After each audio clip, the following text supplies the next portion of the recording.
So last year up here at the camp, we battled no-see-ums, or I think they're called sand mites. They're flies, but they're like super, super, super, super tiny, and they bite. So last year I went and got screening material that says right on there, it says for no-see-ums. I'm like, great, awesome. And I rescreen all my windows in my trailer. And yeah, they were still finding a way in. So at the same time, last fall we had a bear or raccoon or something totally decimate our little screened in tent that was around our picnic table.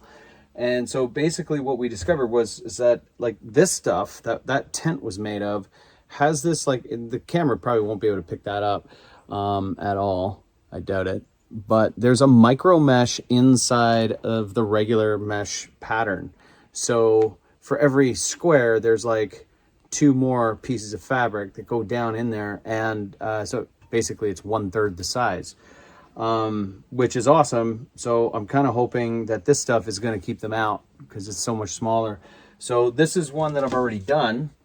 And that's it. And then here's the one that I'm going to do next, and I'll just see if the camera will focus on that at all anywhere in there, so you can see that micro mesh in there. Anyway, that's what we're replacing it with. That's why we're replacing it, and I just wanted to show you guys how easy it is to do that if you can find that mesh, which of course we took out of our tent. So here we go. These are the tools that you'll need, or at least the ones that I'm using. I was using a screwdriver and a broken off little pry tool, just to be able to get the screens out of the track that they're in. They have springs on them, so you got to figure out if they've been mounted like this way or this way. But anyway, they're down the track, so you got to push that down to get the top out, and then you can pull them out. So I was using a screwdriver to sort of like give it a little pry and see which way they were going to go. Of course, some are upside up and some are upside down. So that's that. I've got my spline tool. Those are cheap. Anywhere, any hardware store will give you one of those. And of course your X-Acto knife. So just find the end of your spline, which is the little, it's almost like rubber or whatever, but it just sits down in this track that holds the screen in place. So once we start pulling that out, right, the screen will just pop out of there. It's a little sticky because it's been in there for a long time, but that's how that works. So we're just going to go ahead and pull that out. And one thing that I like to note as I'm pulling this out is just which way it came out, so it can go back in the exact same way. So I like to sort of, it's hard to sort of see, but there's like a corner, sharp corner there. That's where I'm going to start. So I'm going to lay it in that position so I don't get sort of screwed up later on. I'm just going to move that out of the way, and we'll get this screen out. Oh, look at that. I didn't even know it.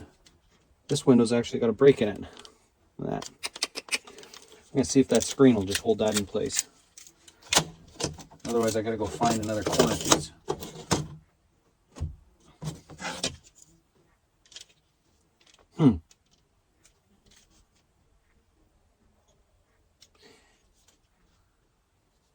Yeah, I think it's going to hold fine, because I don't ever open the screens. Once they're in, right?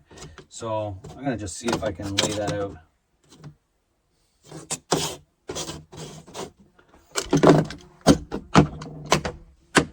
Okay.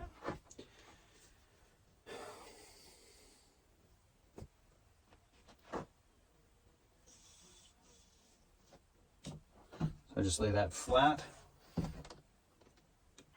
Find my little corner that I made note of. I'm just going to get that started.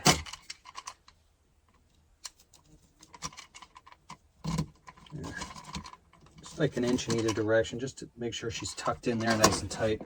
Now, what you don't want to do is pull this taut, okay? Because this has a groove in it all the way around, as you roll in the spline, what's going to happen is it's going to fall into that groove and it's going to naturally tighten up.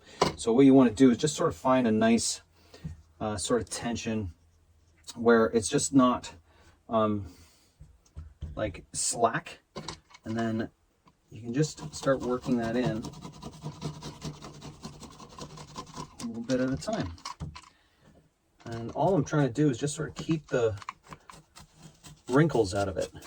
And if I can do that without getting it too tight, wrinkles will come out and it won't start deforming your frame, because there's actually enough tension in there in the screening for it to be able to do that.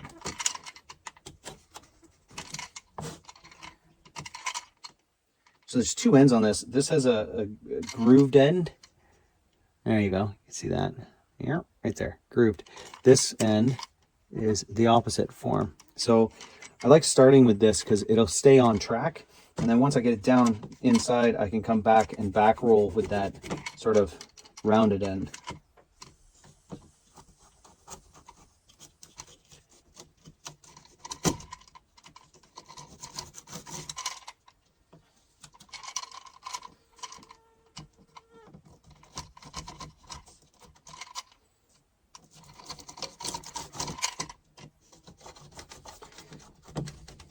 That rounded wheel, it'll drive everything right down into the bottom of that track, setting it in place.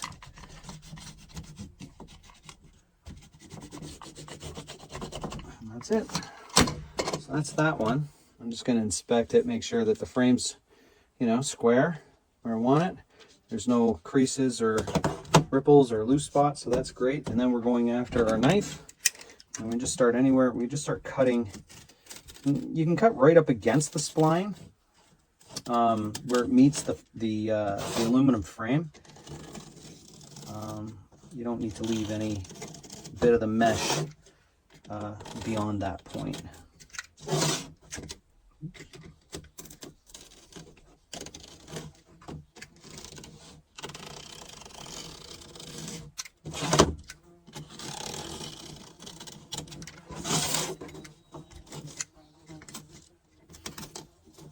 I don't know if you can see the black flies, the deer flies flying around me, but this is exactly why I'm doing this. We are in the middle of a heat wave right now, 40 degrees, and last night I couldn't keep my windows open because the no-see-ums were coming in. So, like, I am going to tackle that issue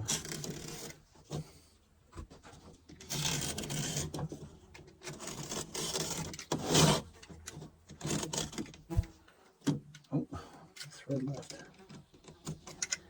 That's it. Bob's your uncle, ready for install.